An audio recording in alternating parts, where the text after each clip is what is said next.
Bonjour et bonsoir, chers amis qui nous suivez de partout dans le monde. Une fois encore, c'est Mac Lushimba. Donc c'est moi qu'on appelle par les amis Big Mac. Je reviens encore avec mon programme, le Carrefour des idées. Ici, comme d'habitude, nous privilégions les idées plus que les personnes. Aujourd'hui, j'ai un invité de marque en la personne de Monsieur Samuel Mwamba. Il va se présenter lui-même. On va parler avec lui de la situation du Congo. Comme tout le monde le sait, politique.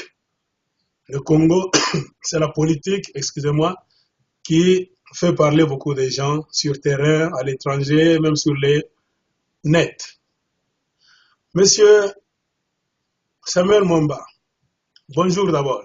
Bonjour Big Mac, bonjour à tout le monde qui nous suit. Ouais, ça va bien, on est là. Ok, tu es où c'est en ce moment? Alors, je suis précisément à Los Angeles, hein, en Californie, Ok. aux États-Unis d'Amérique.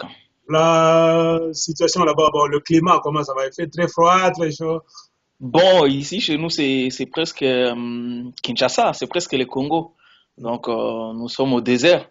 Il fait pas très froid, donc le climat est balancé au fait. Il fait pas aussi très chaud comme au Congo, mais c'est vraiment balancé. Bon, ici, chez nous, à Denver, Colorado, c'est un peu bizarre. Yeah. L'État est divisé en deux. Il peut être en train de neiger à droite et un grand soleil à gauche. Donc, c'est un peu bizarre. Ça, c'est le mystère de Dieu. Difficile à comprendre. J'aime Ouais. Colorado, il y a les montagnes. Ça me rappelle ma ville natale qui est Kolosi, dans la province de Katanga. Yeah. Alors, toi, tu viens de quel coin du Congo? Parce que les Congolais seront un peu curieux de savoir où tu viens.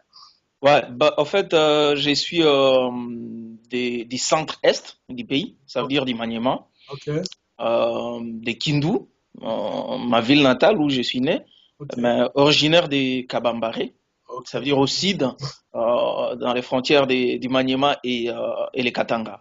ok. Donc voilà, je viens de là. Ok. Tu as manifesté ton intérêt le jour où tu m'as vu discuter avec un autre frère congolais. Tu m'as écrit que tu voulais aussi parler à propos du Congo, le désordre qui est dans notre pays, des pistes de solutions, les pistes d'embourbement. Tout ça, nous allons évoquer le problème. Tu as dit, on parle paix. Au Congo aujourd'hui, sur toutes les lèvres, les gens disent, il y a la paix maintenant parce que le M23 est bouté dehors militairement. Alors, selon toi, il y a quelque chose que tu veux mettre à l'attention des Congolais, que tu veux présenter à l'attention des Congolais. Y a-t-il vraiment paix au Congo? En bref, oui ou non, avant que je te pose d'autres questions. Écoute, Big Mac, la question est très complexe. Mais bon, je pense à mon niveau, pas du tout. Pas On du tout. n'a pas vraiment la paix. Ok, il ne faut pas entrer dans les Yeah, détails, tu vas entrer bientôt. yeah. Tu as dit pas du tout, c'est-à-dire c'est un non catégorique. Maintenant, toi et moi, nous allons décortiquer le sujet. Nous allons parler tout de suite, nous poser des questions, échanger, donc donner des idées. C'est même la cause, bien le but de mon programme, Carrefour des idées. Échangeons des idées pour prouver aux Congolais, noir sur blanc, que la paix n'est pas encore revenue et qu'est-ce qu'il faudrait faire? Qu'est-ce qu'il faudrait qu'on fasse? Nous, Congolais d'abord, et les étrangers après, pour que la paix revienne d'une manière durable. Je te donne la balle. Parle-nous un peu. Quelles sont tes idées qui feront revenir la paix au Congo? Écoute, Big Mac, dire directement mes idées qui feront revenir la paix au Congo, Ouais, étant donné que le Congo n'est pas la parcelle privée de mon père, ouais, ouais. je pense, je ne pourrais pas procéder de cette manière-là. C'est Et je pense que la manière que moi je peux procéder, c'est d'interpeller les frères congolais, les frères et sœurs congolais. C'est d'interpeller les frères et sœurs congolais que nous devrons nous asseoir, nous devrons nous mettre sur une table, réfléchir sur l'avenir de notre pays, donner des propositions, écouter les uns les autres. Et après, nous tirons des conclusions. Nous allons savoir à ce moment-là qu'est-ce que nous devrons prendre par rapport aux problèmes que nous avons. ok. Voilà. Nous avons un problème, bien nous avons des problèmes au Congo. Nous avons des problèmes, Des problèmes. des problèmes. Mais Lance, autour de ces problèmes-là, il y a un problème majeur. la balle est dans ton camp. Exprime-toi. Écoute, Big Mac, si nous revenons, nous révisons un peu l'histoire, revenons un tout petit peu, permettez-moi de revenir et revoir l'histoire du Congo. Si nous révisons un peu l'histoire du Congo, nous allons voir, l'histoire nous dit qu'à un certain moment, lors de la colonisation, au Nord Kivu, dans les Massissi précisément, Rutshuru, Massissi et consorts, il y avait des Belges qui se sont installés là-bas, des hommes d'affaires qui faisaient leurs affaires là-bas. Ils avaient des plantations et ils essayaient de corrompre les chefs coutumiers pour faire travailler les autochtones par force, leur faire travailler en esclavagisme, donc tant qu'esclaves. Ce qui ne marchait pas du tout avec nos frères congolais, tellement que vous savez, nous Congolais, nous avons l'orgueil un peu naturel. Notre orgueil, c'est inné. Quand on veut être dans le bureau, on ne veut pas faire les travaux. Exactement, exactement. C'est ce qu'a fait nos frères Houndé du Nord Kivu, qui se sont dit non, catégoriquement, nous ne travaillons pas au service des Belges comme des esclaves. Alors les Belges se sont recourus rapidement au Rwanda, où ils ont trouvé des gens qui pourraient manipuler. Seulement au Rwanda ou bien dans d'autres pays aussi? Ils se sont plus focalisés au Rwanda parce que le Rwanda était plus proche de Rutshuru et Masisi. Ils se sont plus focalisés au Rwanda et ils ont pris les Tutsis et les Hutus. Ils ont placé les Tutsis comme des chefs, des contrôleurs, et les Hutus travaillaient comme des esclaves. À ce moment-là, lorsque rapidement, parce que l'histoire est longue, rapidement Mobutu est arrivé, il a demandé aux Belges de quitter les Zaïre, les Congo. C'est d'abord l'indépendance, Lumumba et les autres là. Oui, bien sûr. Après l'indépendance, les hommes d'affaires sont restés. Oui, après l'indépendance, les hommes d'affaires sont restés avec leurs affaires. Donc, ils ne sont pas partis directement. Si je te comprends bien, tu veux parler de la République de Mobutu, qui est synonyme de la zaïrianisation. Exactement. Exactement. Je ne parle pas de la colonisation, parce que la colonisation, bien sûr, on a eu la colonisation, on n'a pas chassé tous les hommes d'affaires. Les hommes d'affaires sont restés. C'est après que Mobutu est venu avec la zaïrianisation pour chasser les Belges. Et les Belges sont partis. En partant en débandade, ils ont laissé les biens, ils ont laissé les plantations aux Tutsis qui étaient contrôleurs de ces plantations. Ils ont laissé leurs plantations aux Tutsis chez nous, sur le territoire congolais. Voilà. Alors, nos frères Houndé ne se rendaient pas compte encore. C'est après qu'ils se sont rendus compte qu'il y a des Rwandais qui sont venus au Congo, venir travailler avec des Belges, qui sont devenus des boss maintenant, des riches, parce qu'ils sont restés avec des plantations dans leur même propre territoire. Et ils se sont rendus compte vraiment en retard. Ils ont dit, ça ne va pas marcher comme ça. Ils ont déclenché une guerre contre eux. Ils ont déclenché une guerre contre les Tutsis. Alors, les Tutsis devraient rentrer maintenant au Rwanda par force. C'est ça. Parce qu'ils n'étaient pas aimés. Arrivés au Rwanda, ils étaient aussi repoussés du Rwanda. C'est quel gouvernement qui les avait repoussés en ce temps-là? En ce moment-là, ce n'était pas Paul Kagame, c'était les pouvoirs avant Paul Kagame. Abiyarimana? Avec Abiyarimana et machin. Ils sont repoussés. Parce que vous savez les problèmes qu'ils ont, Hutu et de Tutsi, tout ça. En majorité, ils étaient... Ce problème-là, et puis le problème de terre. Exactement. Un espace là-bas convenable pour caser tous les Rwandais sur leur territoire. C'est le problème qu'ils ont aujourd'hui. Exact. Ils étaient traités de Congolais au Rwanda. Et au Congo, ils étaient traités plutôt de Rwandais. De Rwandais, je comprends. Maintenant, ils étaient sous dilemme. Ils ne savaient pas où aller. C'est ça. Alors, Museveni, intelligent qu'il était, lorsqu'il préparait Paul Kagame pour venir prendre le pouvoir au Rwanda, il a demandé à Paul Kagame de se joindre à ces gens. Alors, ces gens-là, ce sont les parents de Deogracias Bouguera, des Tutsis congolais que nous connaissons, des politiciens. Alors, ces gens ont donné leurs enfants à Paul Kagame et Museveni. Ce sont les fruits Makenga, Bosco Ntaganda et les autres. Ils ont travaillé à côté de Kagame. Ils ont été formés. Leur papa, leur frère. Vraiment. Ils ont été formés à côté de ces messieurs. Ils ont pris le pouvoir ensemble avec Kagame. Ils étaient jeunes. C'est ça. Et après avoir pu prendre le pouvoir plutôt au Rwanda, Kagame leur recommencera le même discours que le pouvoir précédent disait à ces jeunes pour leur dire que vous êtes des Congolais et que vous devrez rentrer au Congo. Vous nous avez déjà servi, vous êtes des jeunes hommes, et puis voilà quoi. Moi, si je Et comprends bien, yeah, Museveni était le maître de cérémonie.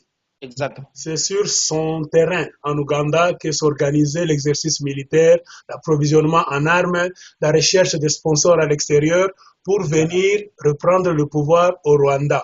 yeah. Ces jeunes-là même du Congo, Mhm. qui sont parents à ceux qui ont hérité des terres au Congo, se sont joints.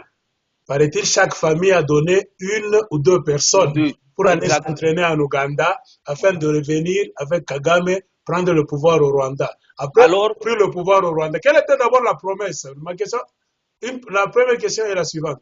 mhm. Quelle était la promesse de Kagame à ces jeunes gens pour que ces jeunes puissent aller chez lui en masse avec beaucoup d'enthousiasme? La promesse était simple, vous êtes des Tutsis et les Hutus ne nous aiment pas. Allons-y combattre. Vous, vous êtes pour chasser au Congo, vous êtes pour chasser au Rwanda. Vous n'avez pas où vous allez vous installer. Allons-y combattre. Nous allons vous donner des terres au Rwanda et vous Au allez revenir Rwanda. au Rwanda. Voilà, c'est là où je voulais entendre la musique. Nous Yeah. allons vous donner des terres, non pas au Congo, mais Mais au au Rwanda. Rwanda. Yeah. Voilà, continue maintenant. Alors, les messieurs heureux qu'ils sont, ils ont donné leurs enfants. Ils étaient heureux et leur problème était de retrouver où ils vont rentrer, où ils vont être en paix. C'est ça. Et ils ont combattu à côté de Paul Kagame. Et après, Paul Kagame prendra le pouvoir et il ramènera le même discours qu'avant pour leur dire, jeune homme, vous devrez rentrer au Congo, vous êtes Congolais. Lui qui leur disait, vous êtes Exactement. tous Rwandais, allons Exactement. chasser le gouvernement en majorité Hutu d'Abiyarimana pour Yeah. prendre le pouvoir et gérer notre pays et je vous donnerai des terres. Après la victoire maintenant, il a vu que ces gens-là étaient une charge pour lui. Il Yeah. leur a dit maintenant, en tout cas, vous n'êtes plus Rwandais, vous devez retourner au Congo. Exactement. Ok. Et ces jeunes gens ont été abandonnés à leur triste sort. Museveni, malin qu'il est, il a encore rappelé Kagame pour lui dire, messieurs, ça c'est un danger permanent. Ok. Maintenant, nous avons 3 dangers permanents. Nous avons les Aïrois, Ok. nous avons les Hutus, Ok. réfugiés aux Zaïre, Ok. et nous avons ces jeunes Tutsis qui sont très bien formés, qui sont capables de faire quelque chose. C'est Et ça. si ces 3 parties se joignaient ensemble, et moi et toi, nous avons un sort néfaste. Appelons vite ces jeunes hommes, C'est tout cela, Rwandais. et Tutsis, exactement. Ils ont rappelé ces jeunes gens. Ils ont conçu un projet Ok. pour leur dire que le Congo vous appartient tous. Comme vous êtes chassés aux Zaïre, nous vous promettons que nous allons vous ramener au pouvoir. Ok. Et en vous ramenant au pouvoir, vous allez prendre la province du Maniema qui est ma province natale. Ils vont prendre la province orientale, le nord et le sud Kivu. Ok. Pour former leur empire que M. Museveni appelait Empire Hima, qu'eux ont rebaptisé après République du Volcan. Je vois. Ils ont rebaptisé cela en République du Volcan. C'était leur projet. Alors ils se sont dit, vous êtes tous bien identifiés comme Tutsis, Ok. Congolais originaires Tutsis. Maintenant, nous devrons chercher quelqu'un du 100% Congolais ou Zaïrois, pas quelqu'un, mais des gens du 100% Congolais ou Zaïrois que nous allons mettre à la tête pourvu que vous allez au Congo et après vous allez gérer. C'est ça.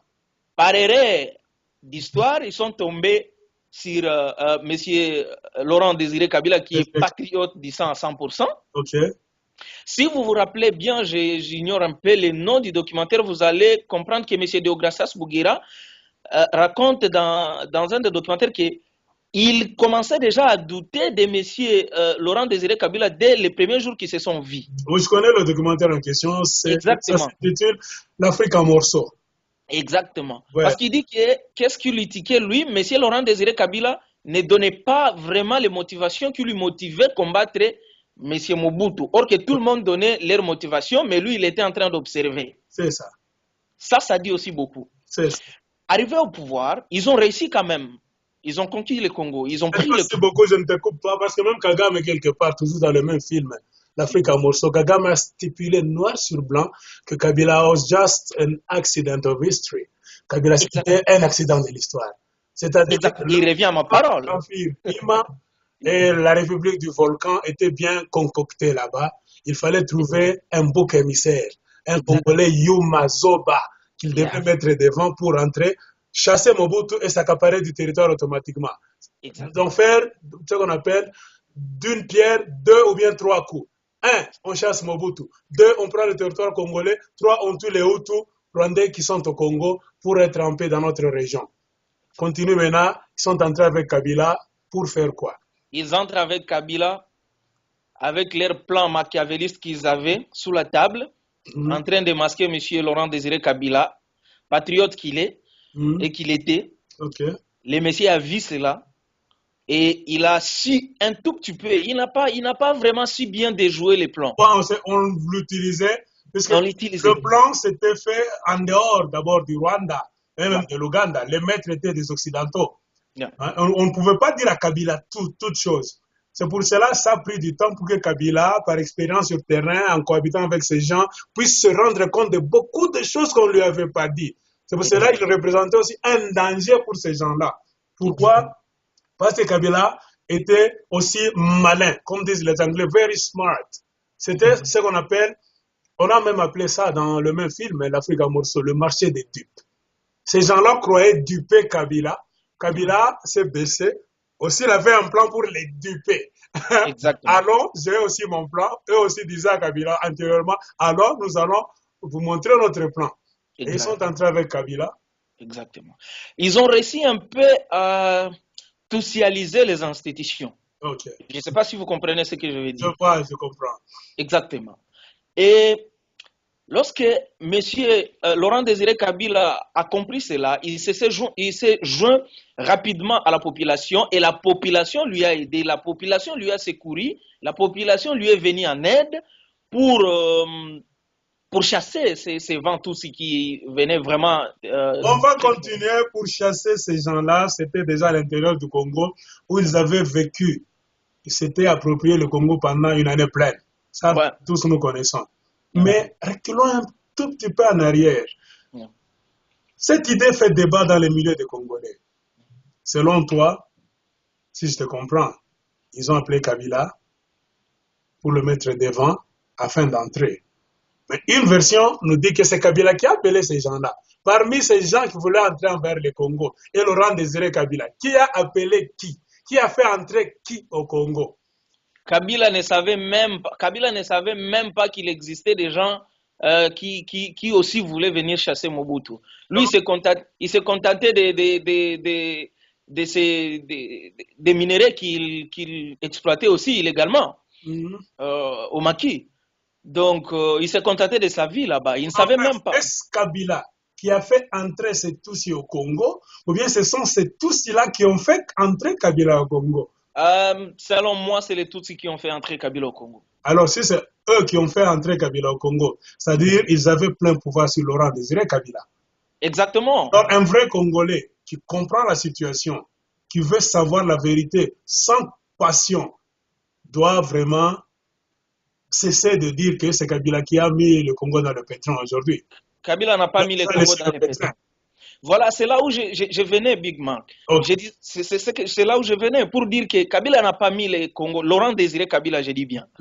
Parce qu'on doit distinguer lorsqu'on parle de Kabila. On parle de Laurent Désiré Kabila. Laurent Désiré Kabila n'a pas mis le Congo dans le pétrin. Pourquoi? Parce que Laurent Désiré Kabila avait bien compris les plans dupes que les Rwandais venaient avec derrière pour lui duper. Si Kabila n'avait pas compris cela, aujourd'hui, la situation n'aurait pu être la situation qu'on a aujourd'hui. C'est qu'elle est aujourd'hui. Ça va être comment? Aujourd'hui, on devrait déjà être dans l'Empire Hima. Ok. Dans notre République du Volcan. C'est ça. Ça, c'est sûr et certain. Okay. On aurait déjà dû être dans notre République du Volcan. Ok.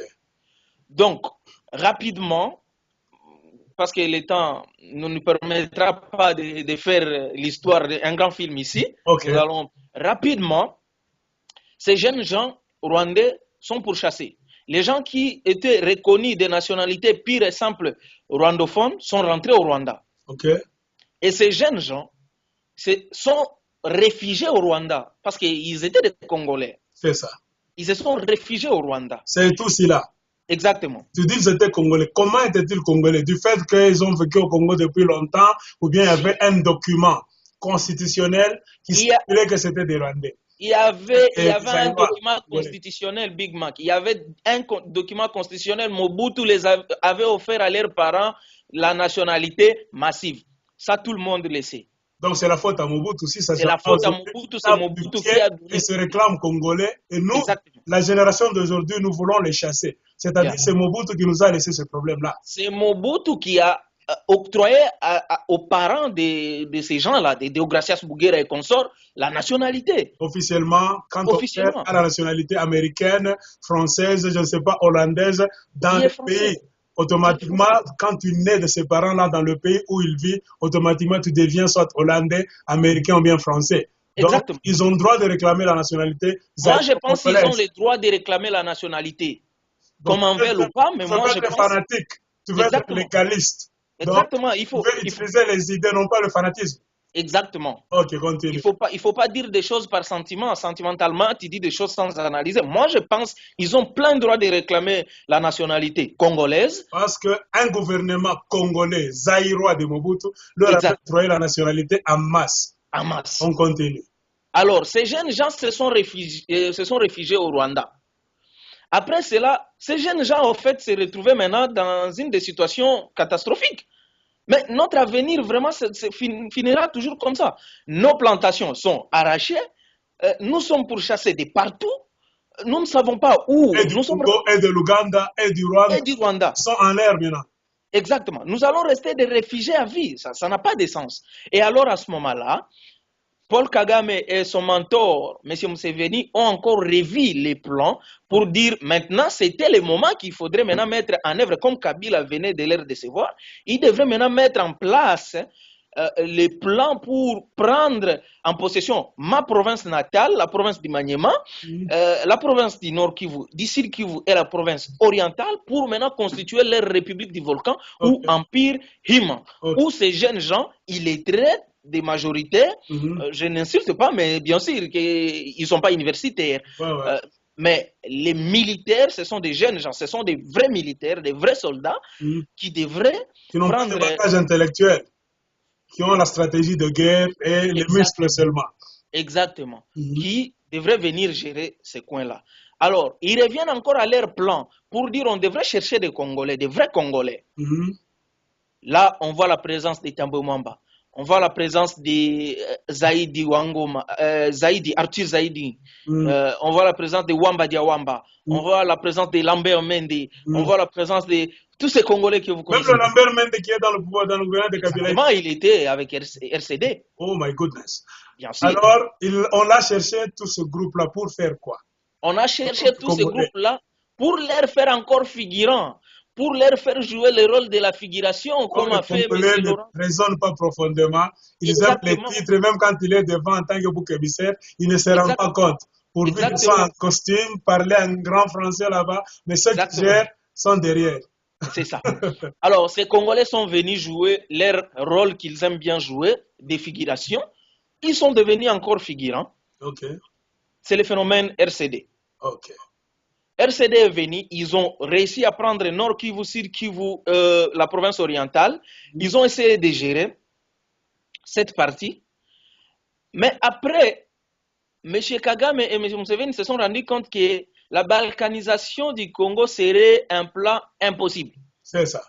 Laisse-moi dire cela. Ils ont déjà compris que ça serait un plan impossible.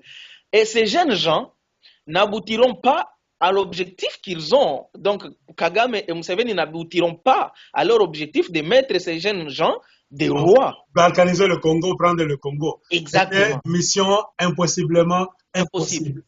Si vous regardez maintenant aujourd'hui, maintenant nous sommes à l'ère actuelle, si vous regardez maintenant aujourd'hui, ils sont discrédités. Qui est discrédité? Kagame et Museveni. Pourquoi? Que ce soit dans leur pays, que ce soit à l'étranger, que ce soit au Congo. Pourquoi? Parce que la vérité se rendent maintenant compte qu'ils ont un grand morceau dur à faire, à croquer avec ces jeunes gens.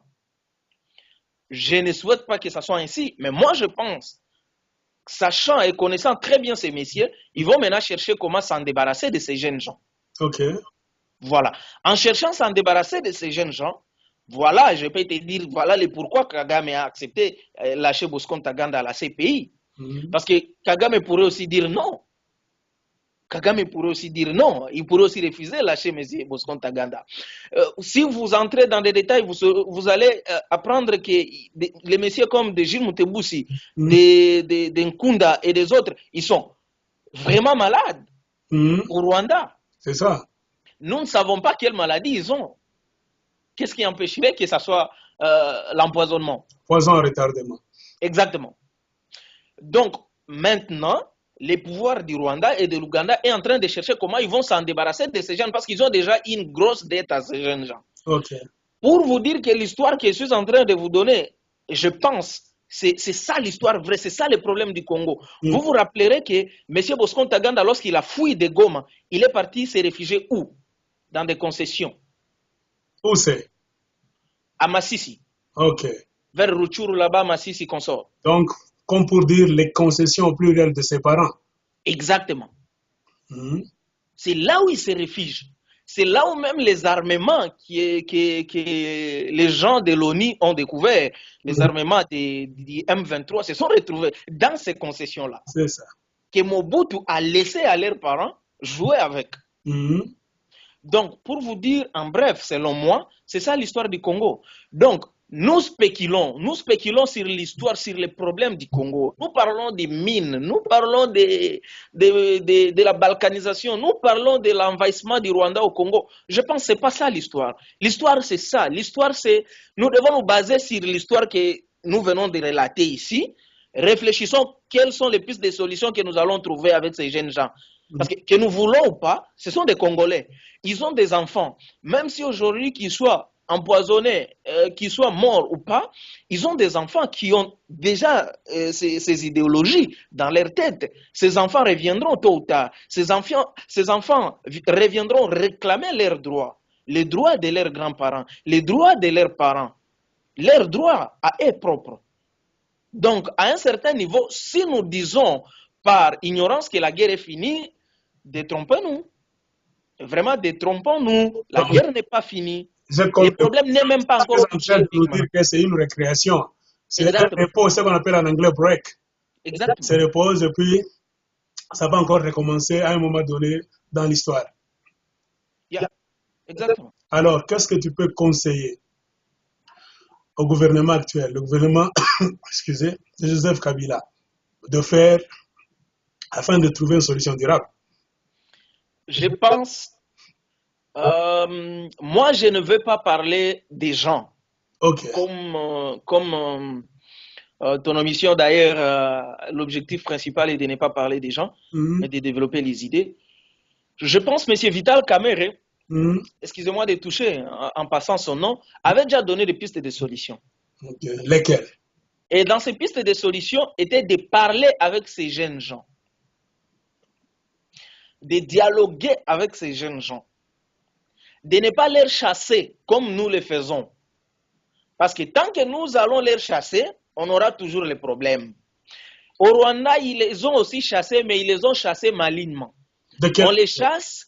Démontre un peu la malignité de Kagame. Exactement. Kagame les a dit, l'idée est de les chasser, de leur dire vous n'êtes plus Rwandais. C'est ça l'idée. Mais derrière cela, Kagame les a dit, mais vous n'allez pas rester comme ça. Nous allons vous soutenir. Nous allons vous soutenir. À faire quelque chose. À faire quelque chose pourvu que vous vous retrouviez en paix. En tant que chef de terrain. Exactement. Alors, conseil maintenant au gouvernement congolais. Nous, chez nous, la naïveté que nous avons est de dire nous allons chasser tous les Rwandais. Ils vont rentrer chez eux. Ils vont faire ceci. On tourne la page et la solution est acquise. La solution ne se retrouvera pas comme ça. C'est pas comme ça que nous allons trouver la solution. La solution se retrouverait seulement au moment où nous allons comprendre les vrais problèmes, au moment où nous allons faire comprendre à nos jeunes frères que, hey, jeunes frères, vous avez bien sûr hérité ces plantations, mais vous devrez savoir qu'il y a nos frères autochtones Hutu, Nande, qui sont ici, dans le Nord Kivu, qui méritent les terres de leurs ancêtres et que vous devrez partager. Nous devrons, pour le moment, Mobutu nous avait déjà mis dans des pétrins, nous devrons accepter cela, nous devons assumer cela. Nous devons donc échafauder un plan constitutionnel, si je te comprends. Exactement. Afin de régler ce problème là-bas légalement. Exactement. Non pas par la force. Pas par pour la force. soumettre tout le monde à la loi, à une certaine loi. C'est pour cela tu me, excusez, tu me retournes dans mes idéologies. J'ai toujours dit, on n'a pas besoin, comme Obama d'ailleurs le disait, on n'a pas besoin d'hommes forts en Afrique, même au Congo. On a besoin des institutions fortes. Je pense. C'est-à-dire, le Congo, le gouvernement en place ne doit pas passer son temps à fourbir seulement les armes, faire je ne sais quoi. Ce n'est pas mauvais. Il faut avoir une armée forte, une armée qui doit se défendre, bouter l'ennemi dehors. Ça, c'est la première étape. Deuxième étape, maintenant, c'est ce qu'ils ont d'ailleurs fait en boutant les M23 dehors. Est-ce que c'est fini? Tu as démontré que ce n'est pas encore fini. Et maintenant, qu'est-ce que le gouvernement congolais est en train de faire au moment où toi et moi nous sommes en train de parler? Nous pouvons checker, tourner et retourner les pages du gouvernement du Congo. Y a-t-il une commission? Y a-t-il un programme sur terrain pour essayer un peu de parler à ces jeunes-là, se mettre ensemble ou bien chercher une solution? Est-ce que tu as déjà entendu parler de ça ces jours-ci au Congo? Je ne sais pas, peut-être moi je ne suis pas informé. Personnellement, pas. J'ai pas aussi des informations du genre. C'est-à-dire le gouvernement congolais a fait feu dans le nord du Congo. Il a chassé le M23. Il y a eu du feu. La cendre est tombée par terre. Mais il y a encore un autre feu sous la cendre. Mais le gouvernement congolais est en train de dormir croyant que c'est fini. Donc, il faut qu'il fasse attention, qu'il cherche maintenant à pacifier le pays d'une manière constitutionnelle maintenant, à mettre en place des institutions fortes. Et ça doit d'abord commencer par nous-mêmes. Je vois que maintenant, quand vous allez sur les sites de rencontres, on ne parle plus de balkanisation du Congo, on ne parle plus, oh la guerre comme ci, comme ça. C'est comme si cette histoire là-bas qui avait eu lieu, a eu lieu dans un passé lointain, 1000 ans avant. Tu vois comment les Congolais nous sommes distraits. Ce qui se passe de l'autre côté des collines, au Rwanda, en Ouganda, même au Burundi, Tanzanie, là-bas, on ne sait pas. On est maintenant content là-bas à créer maintenant un problème là-bas, constitutionnel au Congo, c'est-à-dire le gouvernement en place veut ne pas partir. Hein? Au lieu de travailler sérieusement pour mettre fin à ce problème-là, il y a maintenant une distraction au Congo. Alors, je ne sais pas ce que tu peux conseiller à ces gens-là. Premièrement, je vais dire au gouvernement congolais d'être responsable. Ok. Le gouvernement doit être responsable à ses engagements. Il doit être responsable vis-à-vis de son peuple. Ça veut dire que le gouvernement doit savoir assumer ses responsabilités. Ses responsabilités. Mobutu n'a pas agi étant que Mobutu, personnellement. Il a agi au nom de la République. C'est un système. C'est un système. Le gouvernement Kabila, le gouvernement Matata doit aussi assumer ces décisions-là parce qu'il représente le gouvernement congolais. Il représente les pays. Nous ne les verrons pas eux, personnellement, après leur passage au pouvoir. Nous allons voir les pays qui vont rester. Comme aujourd'hui, nous ne voyons pas Mobutu, nous voyons le Congo. C'est ça. Donc, Mobutu a pris des décisions, bien sûr, des décisions qui n'ont pas été bonnes, peut-être, mais assumons. Assumons comme des responsables, assumons comme des grandes personnes. Cherchons des solutions. C'est déjà un problème qui est là. Bon. On reconnaît la grandeur d'un homme lorsqu'il y a déjà un problème, lorsqu'il est devant un problème. Comment il va gérer ces problèmes-là? Je me souviens, Victor Hugo, à un moment donné, a écrit dans ses notes, Victor Hugo, le grand écrivain français, a dit, un homme, c'est qui? On lui a posé la question, un homme, c'est qui? Il a dit, un homme, c'est celui qui sait dire oui quand il faut dire oui, et non quand il faut dire non. C'est-à-dire, le vin est tiré, il faut le boire. Le pot est cassé. On ne peut plus s'en échapper. Ramassons les débris, cherchons à les mettre ensemble pour recoudre la situation. Nos parents, nos grands-parents, s'ils étaient responsables, ils allaient nous léguer un Congo pacifique, démocratique, ordonné, économiquement fort, et j'en passe, toutes les choses là positives. Mais c'est parce qu'ils ont été irresponsables dès le commencement. Tout juste après l'indépendance du Congo, ils ont pris le Congo comme une propriété privée. Ils Exact. songeaient à leurs intérêts, leurs poches. Personnel. Ils ne pensaient pas que l'acte ou bien les actes que nous sommes en train de poser aujourd'hui, nous allons passer, comme on dit en politique, les hommes passent, les institutions demeurent. L'institution reste. Et les institutions d'abord qu'ils ont laissées en place, ce n'étaient pas des institutions démocratiques, ce n'étaient pas des institutions dignes de ce nom, c'était des institutions négatives là-bas, des institutions qui étaient taillées sur mesure pour servir non pas le peuple congolais, mais servir Mais leur les poche. individus, leurs poches. Ils nous ont laissé des problèmes. Alors tu comprends, les mêmes gens qui ont mangé avec Mobutu sont aujourd'hui soit au Congo, soit à l'étranger. Ils font beaucoup de bruit, comme s'ils n'ont jamais géré le Congo. Ils oublient leurs responsabilités quand ils étaient au pouvoir. Ils rejettent maintenant tout sur le pouvoir en place. Alors tu as compris pourquoi leur combat est toujours affaibli. Pourquoi ils sont coupables quelque part. Même s'ils ouvrent la bouche, ils crient là-bas. Ils crient seulement, c'est parce qu'ils ne sont plus au pouvoir. Non pas parce qu'ils aiment le Congo. C'est par amour du pouvoir encore, revenir prendre le pouvoir encore pour jouir et être encore des petits princes comme ils étaient auparavant. Yeah. Ce n'est pas pour servir le Congo. Ouais. Des passages, je veux aussi juste accentuer l'idée que vous venez de donner tout de suite pour dire que si aujourd'hui le combat n'est pas soutenu, disons cela, le combat n'est pas soutenu par la communauté internationale. Ouais. Le combat des Congolais à l'étranger. Pourquoi? Parce que premièrement, nous ne comprenons pas les grands problèmes, c'est quoi? Nous devons d'abord comprendre notre problème, c'est quoi? Nous ne manifestons pas l'intention ou bien l'aspect de comprendre les choses. Nous accusons toujours la communauté internationale. Mais écoute, la communauté internationale, bien sûr, même si elle a la part des responsabilités là-dedans, Big Mac, même si les mines ont une part de responsabilité là-dedans, nous ne devons pas oublier que le Congo n'est pas le seul pays au monde qui a des minéraux. N'oublions pas cela. Si les gens sont venus exploiter les minéraux illégalement, ben bien sûr, parce qu'ils sont venus au Congo. Ils ont commencé par toquer la porte au Congo.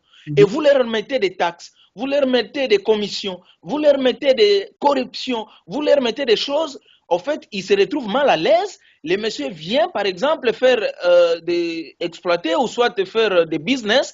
Il ne retrouve pas sa part. Il ne retrouve pas sa part. Vous savez, dans le monde des affaires, il faut vous retrouver à l'aise là où vous retrouvez votre part. Lorsque les multinationaux ne retrouvent pas leur part, et ils reviennent chez M. Kagame et sa bande, et retrouvent que là-bas, ils ont un climat d'affaires apaisé. Qu'est-ce que vous voulez à ce moment-là? Ils vont tous privilégier que la voix soit la voix du Rwanda. Parce que vous êtes Congolais, parce que vous êtes Congolais, vous êtes appelé Congolais et ils doivent venir se plier devant vous. Vous leur mettez des taxes, vous leur mettez des commissions, vous leur mettez des corruptions. Ils doivent venir. Bon, il y a moi, je pense toute une multitude de bureaux dans l'administration du Congo pour donc ne pas faciliter le climat des affaires, non pas seulement pour les étrangers, même pour les Congolais. Tu te rends compte dans cette crise, j'ai fait des enquêtes, j'ai suivi, il y a d'autres Congolais qui juraient que nous sommes des Congolais, nous sommes allés arpenter le nord Kivu. On est en train d'exploiter les mines là-bas, légalement, illégalement, entre guillemets, mais je vous dis que les Congolais même, parmi les exploitants, il y a des Congolais qui préféraient aller prendre leur certificat de business au Rwanda chez Kagame. Pourquoi? Le certificat est moins cher, et puis il n'y a pas trop de taxes, et puis il y a la sécurité, ils peuvent venir faire leurs affaires et écouler leurs histoires convenablement. Plutôt que de le faire à Kinshasa. À Kinshasa, d'abord, tu peux introduire une demande aujourd'hui, ça prendra un siècle pour qu'on te réponde. Et quand on commence à te répondre, tu vas trouver trop de bureaucrates. Alors,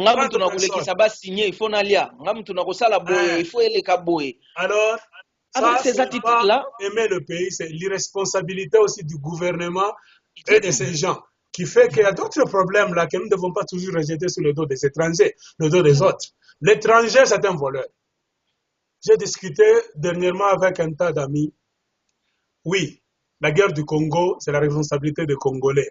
En fin de journée, après avoir fait nos aventures journalières, quand on va au lit, la dernière parole, le dernier mot nous revient, nous Congolais. La dernière pensée avant de dormir, cette crise, ce bonheur, ce qui ne va pas, c'est à cause de qui? C'est à cause de nous. Tu vois, les étrangers, un Américain, ce n'est pas son pays. Un Français, c'est pas chez lui, C'est pas même un son Belge. pays. Sa mission, Exactement. c'est venir chercher des voies faciles pour prendre des richesses Pour... ou bien voler. Exactement, Un ça c'est Rwandais clair. viendra toujours pour voler. Un Exact. Ougandais viendra toujours pour voler. Un étranger est là. Même la Bible dit, Satan, il est là pour piller, voler. Yeah. Entrer par la fenêtre. Yeah. Et que faisons-nous, nous les fils du Congo? Quand je dis nous, il y a des gens qui vont nous dire, vous êtes là-bas à l'Internet, là-bas en train de parler, blablabla. Bla, bla. Qu'est-ce que vous êtes en train de faire? Tout le monde peut dire à tout le monde cela. Maintenant, nous devons savoir faire la part des choses. Ce n'est pas pour rien qu'il y a une institution qu'on appelle gouvernement. C'est-à-dire, ils ont le pouvoir. Tout Congolais peut parler, mais tout Congolais n'a pas le pouvoir de changer les choses sur le terrain. Ceux à qui on a donné le pouvoir, démocratiquement, même ceux qui se sont accaparés du pouvoir d'une manière dictatoriale, c'est-à-dire, ils sont maintenant en charge de prendre des décisions. Nous tous, nous allons aboyer, nous allons parler à longueur de journée. Mais que font ceux qui ont le pouvoir? C'est ceux qui sont à Kinshasa. Exact. Si vous me mettez moi, Mac, là-bas, et que je ne fasse rien, vous allez me condamner. Yeah. Ce n'est pas facile. Ceux qui ont le pouvoir, c'est à eux de mettre la machine en marche pour changer les choses, apporter les changements dont les Congolais ont besoin aujourd'hui. Exact. Exact. Ce n'est pas la question d'aller dire aux abosana poto, kaka kolobana ba internet, kaka kolobana ba Facebook. Oui, nous devons le faire. C'est pour éveiller votre attention. Yeah. Même ceux qui sont au Congo, il y a des gens qui sont au Congo. Combien de Congolais ont le pouvoir de changer les choses? Si ce n'est pas un seul groupe, c'est un petit groupe de gens qui sont à Kinshasa qui ont le pouvoir. Et comment sont-ils en train de gérer ce pouvoir-là? Ils ne font rien sur le terrain. C'est ça notre problème. C'est ça. C'est ça. Tu as parlé de la communauté internationale qui n'intervient pas pour aider les Congolais parce que les Congolais n'ont pas compris ou bien n'ont pas encore compris ce qu'ils doivent faire. Leur rôle, ça doit être quoi? Donc les Congolais sont comme des bouches qui crient dans la nuit, des pieds qui battent le pavé sans but. Yeah. Le monde d'aujourd'hui, c'est le monde des affaires, le monde des intérêts. C'est l'intérêt qui gouverne le monde d'aujourd'hui. Les relations, ça se tisse avec quelqu'un que tu vois qu'il peut t'aider à te développer, à stabiliser tes affaires aussi. J'ai comme l'impression, là où tu voulais aller, c'est que les multinationales, les puissances étrangères n'ont pas encore trouvé des Congolais dignes de prendre le pouvoir au Congo, des Congolais qui ont compris, ou bien qui comprennent ce qui se passe au Congo. Bien, ces Congolais-là existent, mais sans doute, les étrangers... Ils existent, Marc, je te rassure qu'ils existent. Okay. Ils existent, mais ce sont des gens, je ne sais pas, qui ne veulent peut-être pas se manifester déjà, des gens qui se manifestent, mais qui sont minoritaires dans la majorité. La majorité, c'est les Congolais de Kabila dégage pendant 5 ans. Et ce qui n'est pas aussi mauvais, Kabila dégage, mais nous devrons avoir des idées claires. Nous devrons être réalistes. Nous devons avoir du réalisme plutôt. Nous devons être réalistes. Donc, pas venir dire des choses, pas venir porter des tenues militaires pour dire nanani, nanana, pour peut-être venir avec des agendas cachés tribalistiques et afficher des intentions que vous pensez patriotiques devant les gens. Je regrette. Ne croyez pas que nous sommes DIP, nous, Congolais. Ne croyez pas aussi que la communauté internationale est DIP. À ce moment-là, il faudrait qu'on revienne ensemble, nous, Congolais, et surtout de la diaspora. C'est très important que les gens qui sont à Kinshasa n'en veulent pas, la diaspora, parce que la libération de tout un pays qui a eu des problèmes au monde commence par sa diaspora. Ok. Commence par comme le Rwanda, si Kagame a pris le pouvoir, Kagame n'a pas vécu au Rwanda. Exactement. Il est venu de l'extérieur. Exactement. Laurent Désiré Kabila était venu de l'extérieur. Exactement. Même Kabila, le jeune lui-même, il n'a pas vécu au Congo, il est venu de l'extérieur. Tunisie, la Libye, diaspora, arabe, c'est la diaspora. La diaspora a une chance de prendre le pouvoir au Congo et de changer les choses. Mais seulement à condition qu'ils comprennent les vrais problèmes. Les vrais problèmes. Ne pas spéculer, ne pas dire n'importe quoi, ne pas donner parole à n'importe qui, dire n'importe quoi. Ça discrédite. Mettre sur la table un plan réalistique, comme disait un plan réaliste en français. C'est-à-dire un plan dans lequel tout le monde va se retrouver. Exactement. Et les Congolais, et les Rwandais qui n'ont plus là où il faut aller, et les multinationales dans les pays occidentaux là-bas, on va se retrouver dans un plan là-bas. Alors, quel est le politicien congolais qui est prêt à échafauder un plan qui va être accepté de beaucoup, si pas de tout le monde, et qui va faire revenir le Congo sur les rails de la paix durable. C'est ça le point qui doit être débattu dans notre pays au lieu de passer le temps là-bas. Kabila restera-t-il en 2016? Partira-t-il? Kabila rester ou partir, ça ne va pas terminer notre problème. Nous devrons comprendre que nous avons un problème. Le problème est là. Le problème est là. Quand il est au pouvoir, le problème est là. Il reste là. Le problème demeure là. Ça ne peut pas maintenant devenir un certificat pour dire à Kabila maintenant de rester en 2016. Parce que non, personne ne lui permettra. D'ailleurs, personne ne lui permet. Toi, tu penses que Kabila va partir ou bien ne va pas partir? C'est difficile de le dire comme ça. C'est difficile de le dire comme ça. Dire qu'il va partir ou il ne va pas partir. Ce que nous devrons savoir est que le pouvoir n'est pas une tasse de café qu'on peut laisser à tout prix. Et surtout en Afrique. Ok.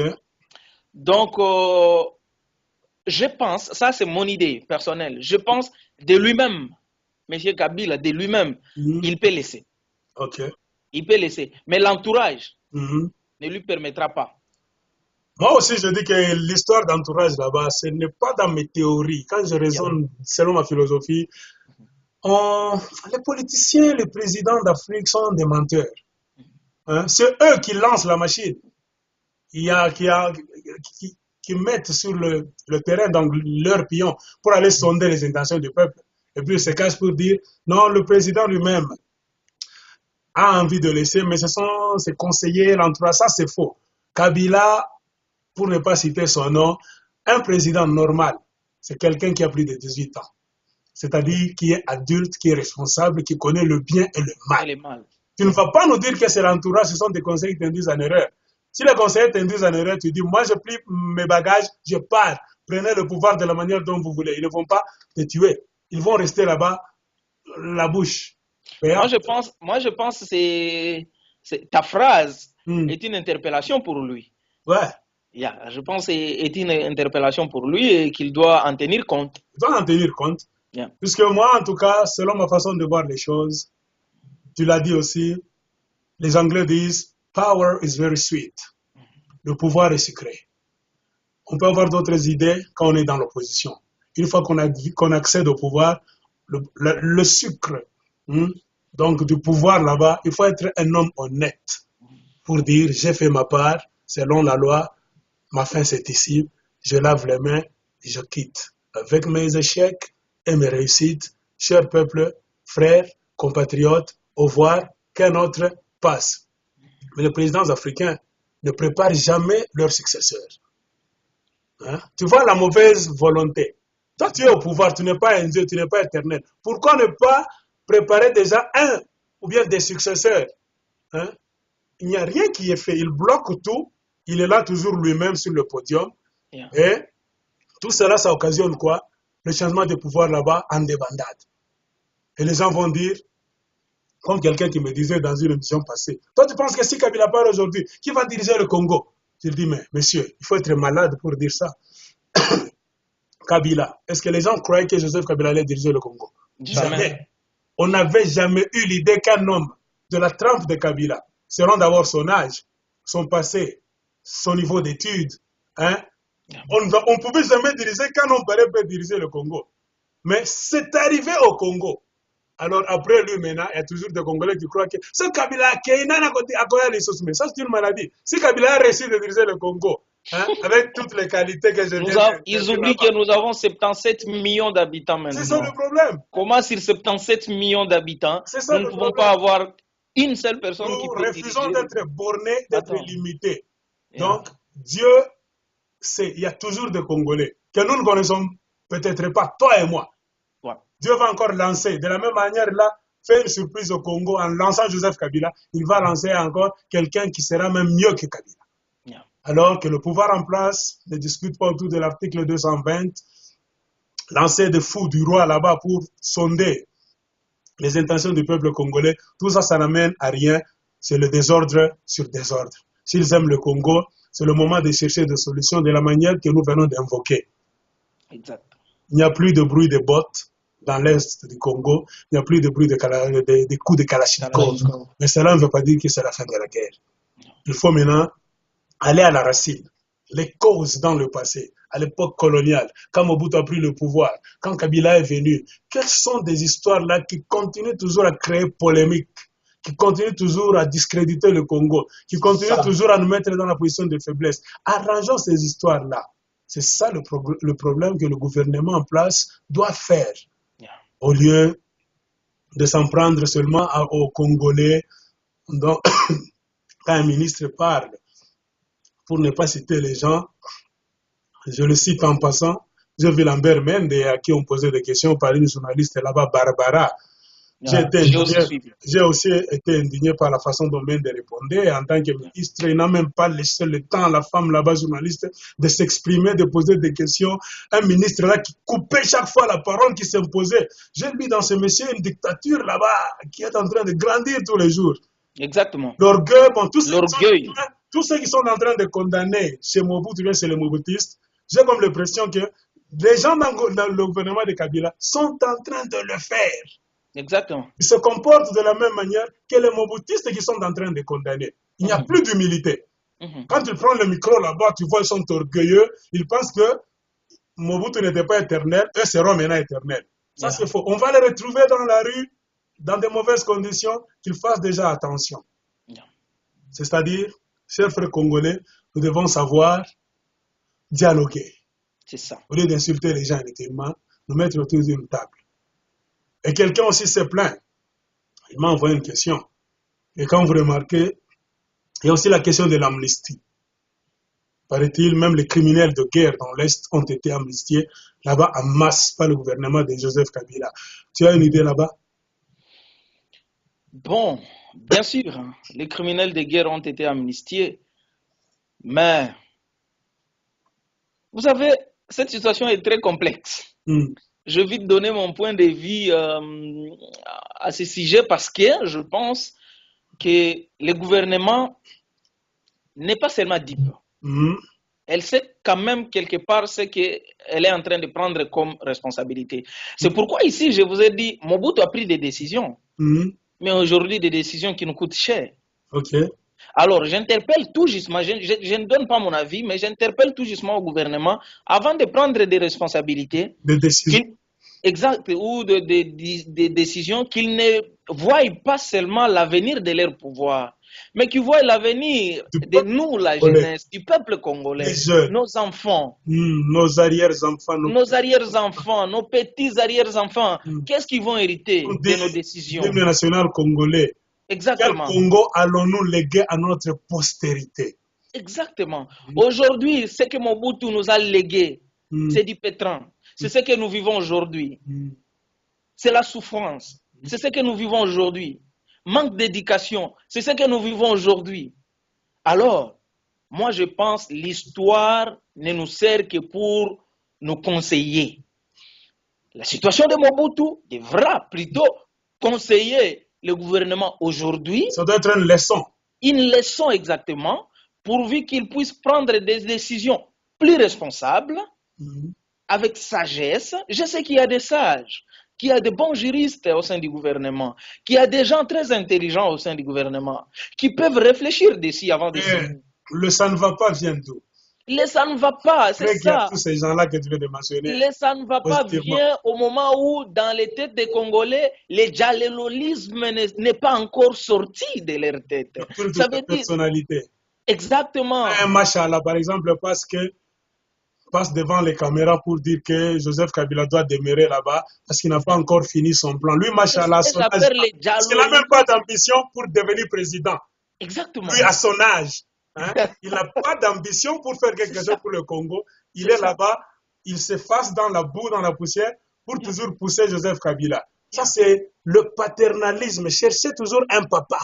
Exactement. Nous ne voulons plus ces histoires-là, la jeunesse d'aujourd'hui. On n'a plus besoin de papa au pouvoir. Le pouvoir. Lorsque quelqu'un qui est au pouvoir passe. Lorsque quelqu'un qui est au pouvoir veut faire un cadeau aux gens, il amène des caméras et il dit au nom du chef de l'État. j'ai fait ceci au nom du chef de l'État. Je fais ceci au nom du chef de l'État. C'est comme Allons-y. Le C'est dangereux ça. Ne prenons pas ça à la légère. Ça sont des flatteries. C'est dangereux. Des flatteries.